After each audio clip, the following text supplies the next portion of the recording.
हो, क्या हो, पक्का हो, पक्का होने चाहिए प्रभु में, वचन सुनते सुनते।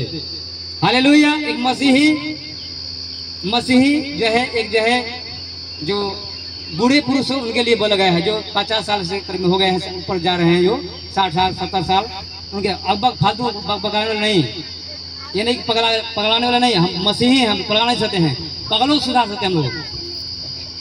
Hallelujah hallelujah. जैसे ही अब अगर आपको आप जो है हिंदू समझेंगे नहीं, उसमें अभी मैं वही हूँ, मसीही समझेंगे तो आपका ऐसा होना चाहिए, हिंदू सब तो हाला कीजिएगा तब। हालेलुया। धीरज क्या हो, पक्का हो। इसी प्रकार बूढ़ी स्त्रियों, जो बूढ़ी हो, जिसका बहू आ चुकी हो, जिसका बहू सुन जाइए, सुनिएगा ध्यान से, जिसके भी बहू है, बूढ़ी स्त्रियों का चाल चलन पवित्र लोगों सा हो। लिखा है कि बूढ़ी स्त्री का चाल चलन कैसा हो, जो संत हैं। कौन है? और सबसे दुनिया में सबसे पता संत कौन कहलाए हैं? मसीही लोग कहलाए हैं।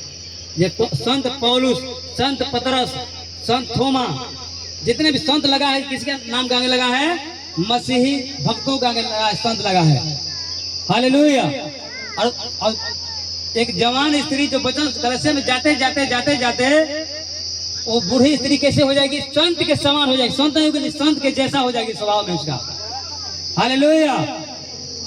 भाई बहनों के लिए, माताओं के लिए, जो जिनके भी बहू उतारी हैं, जो घर में दुल्हन उतारी हैं, उनके लिए ये संदेश है। लिखा है कि बूढ़ी स्त्रियों का चाल चलन कैसा हो? संत के जैसा हो, पवित्र लोग जैसा हो। वो दोष लगाने कितना जो है सांस जो है इस घर में बैठती है, बड़ी पतोहिया बड़ी बेकार भी हो ना, ऐसे भी लोग क्या करते हैं? अब बहू को क्या लगाते हैं?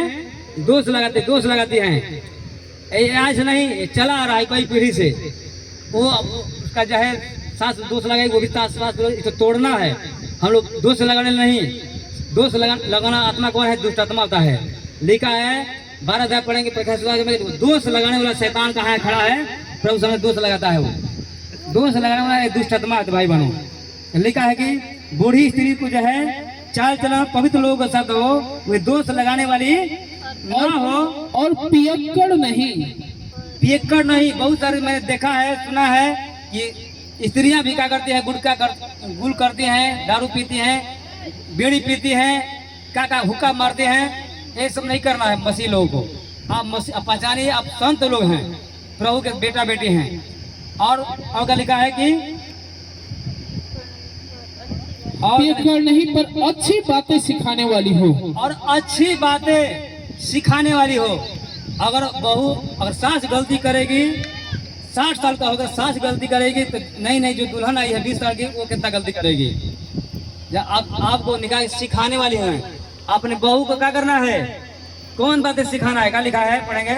अच्छी बातें सिखाने वाली हो, अच्छी बातें सिखाने वाली हो, ताकि वे जवान स्त्रियों को चेतावनी देती रहे कि अपने पति और बच्चों से प्रीत रखे। और लिखा है कि ये बूढ़ी स्त्रियां जो है अपने जवान बहू को, जवान दूसरे स्त्रियों को क्या करें? सिखाएं। क्या करें? सिखाएं। कौन सिखाएं? प्रभु के वचन के बारे में सिखाएं। ये सिखाएं कि अपने बच्चों से प्रेम कर, अपने पति के कार्य पूरा अधीन रहा। खुद जो है वो सास जो है अपने पति का अधीन नहीं रहती होगी, अपने पति को क्या बोलती होगी? बहुत कहने में शब्द नहीं आता है बाहरी, मैं ऐसा बोलूँ। पति को कैसे बोलती है? बूढ़ी स्त्री जो है, जो बहू वाले अपने पति कैसे बोलती है, तो अपने बहू को कैसे सिखाएंगे? वो अपने, अब तो हमारा बच्चा का अधीन है, तो अपने लड़का से प्रेम करो, कैसे सिखाएंगे? वो खुद जब गाली देते होंगे तो अपने जवान स्त्री को कैसे सिखाएंगे? खुद जब वो बीड़ी पीते होंगे तो अपने बहू को कैसे, नाती को तो कैसे सिखाएंगे? वो क्या लिखा है कि अपने जवान, ताकि वे बूढ़ी स्त्रियां जो है जवान स्त्री को चेतावनी देती रहें, और अपने पतियों को क्या करें? बच्चों से क्या रखें? प्रीति रखें, प्रेम रखें, और संयमी बूढ़ी स्त्री का हो, संयमी हो, पवित्र व्रता, पतिव्रता का हो, पतिव्रता मतलब जान देखो कितना सती सावित्री बल को कितना पतिव्रता बल को। तो बूढ़ी स्त्रियां जो है पतिव्रता रहे और ताकि वो भी जमा स्त्रियों को आपको देख कर रहो और आप ही जो है अपने बहू से झगड़ रहेंगे और बहू को उल्टा दोष लगाएंगे तो मसीह का क्या होगा? बदनामी होगा। क्या होगा? प्रभु यीशु मसीह का क्या होगा?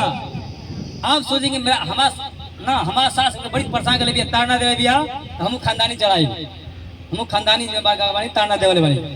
ऐसा नहीं करना। आपके जो भी पुराना जमाने आपके सास जो है प्रभु को नहीं जानती थी, आपके ससुर जो है प्रभु को नहीं जानते थे, आपके पिता आपके प्रभु को नहीं जानते थे, वो ऐसा करते हैं। लेकिन हम लोग प्रभु को जान गए हैं। प्रभु ने जान देना सिखा है, ना दर्द सहकर प्रेम करना सिखा है, दर्द देना प्रभु ने नहीं सिखाया है।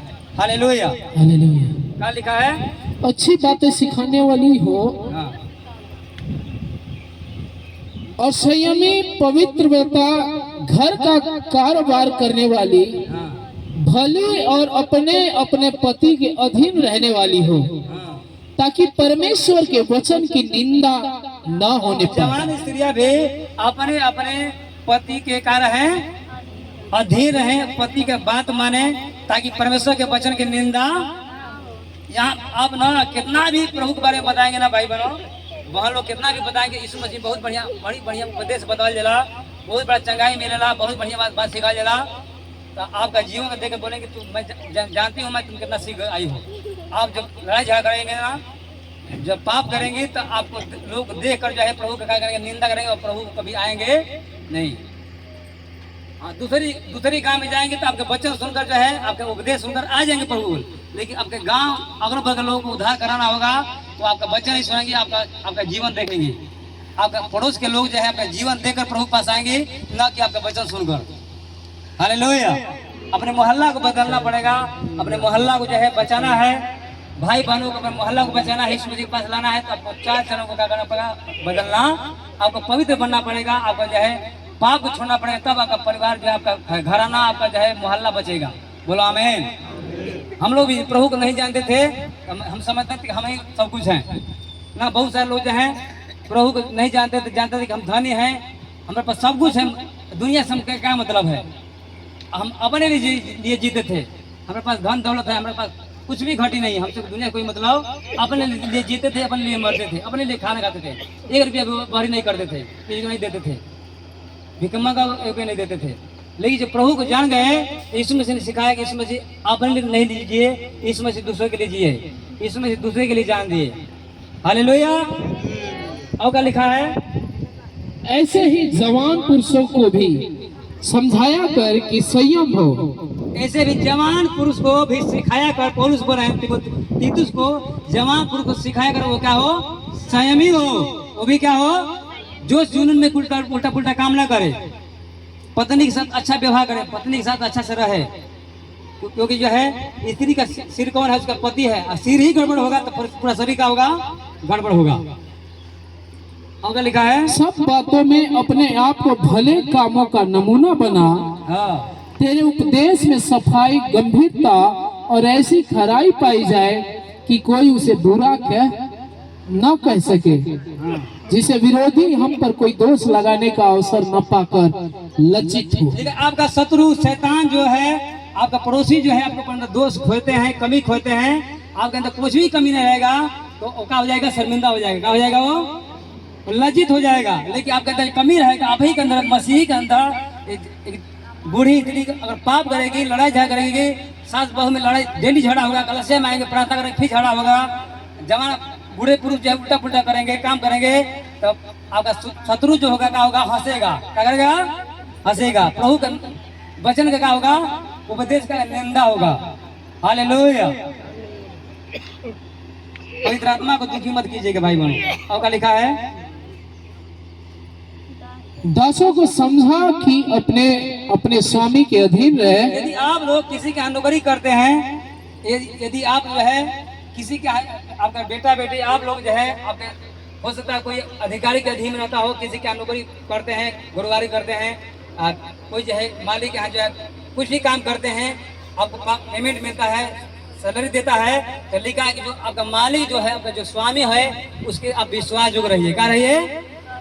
विश्वास जो रहिए। जिस मालिक के यहाँ हो सकता हो आप किसी मेडिकल पढ़ाते हो, मेडिकल किसी मालिक का हो, लेकिन उसके साथ आप कोई चोरी चालाकी ना, उसका इतना अच्छा रहिए, इतना अच्छा रहिए, इतना विश्वास जो रहिए, इतना उसको जब खुश करिए कि वो भी क्या हो जाए, वो भी प्रभु की महिमा करने लगे। आगे नीचे लिखा है और सब बातों में उन्हें प्रसन्न रखे और उलट कर जवाब न दे। उलट कर जवाब, अब मालिक को जो है उलट कर जवाब, इतने भाई बहन लोग जो है पति को उलट कर जवाब दे देते हैं ना, अपने सास को उलट कर जवाब दे देते हैं, और मालिक को जो है उलट कर जवाब देते हैं। ऐसा जवाब नहीं देना है।